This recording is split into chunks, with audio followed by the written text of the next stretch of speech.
ବର୍ତ୍ତମାନ ସବୁଠୁ ବଡ଼ ଖବର ବା ଅତି ଦୁଃଖଦ ଖବର ପହଞ୍ଚିଛି ଆମ ନିକଟରେ। କେନ୍ଦ୍ରାପଡ଼ା ଜିଲ୍ଲା ପାଟକୁରା ଅଞ୍ଚଳରୁ ନଜର ପକାନ୍ତୁ ଖବର ପରେ ଖବରଟି ରହିଛି।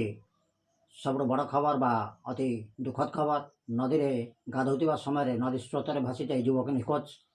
ସୂଚନା ପ୍ରକାଶ, ଆଜି ମଧ୍ୟାହ୍ନ ସମୟରେ ପାଟକୁରା ଥାନା ଅନ୍ତର୍ଗତ ମୁସଲିମ ବସ୍ତିର ଶେଖ୍ ରୋଶନଙ୍କ ଏକମାତ୍ର 35 ବର୍ଷୀୟ ପୁଅ ଶେଖ୍ ଖୁର୍ସିଦ ନିକଟସ୍ଥ ଚିତ୍ରୋତ୍ପଳା ନଦୀ ମଠତୁଠରେ ଗାଧୋଉଥିବା ସମୟରେ ନଦୀର ପ୍ରଖର ସ୍ରୋତରେ ତାଙ୍କର ଗୋଡ଼ ଖସି ଯାଇଥିଲା, ଯାହାଫଳରେ ସେ ଗଭୀର ଜଳକୁ ଚାଲି ଯାଇଥିଲେ ଏବଂ ସେ ବୁଡ଼ି ଯାଉଥିବାର ଜଣେ ଲୋକ ଗାଈ ଚରାଉଥିବା ସମୟରେ ଦେଖିଥିଲେ ଏବଂ ଡାକ ପକାଇଥିଲେ। ସଙ୍ଗେ ସଙ୍ଗେ ମୁସଲିମ ବସ୍ତିର ଯୁବକମାନେ ଯାଇ ନଦୀରେ ବହୁ ଖୋଜାଖୋଜି କରିଥିଲେ ଏବଂ ଅଗ୍ନିଶମ ବାହିନୀକୁ ଖବର ଦେଇଥିଲେ।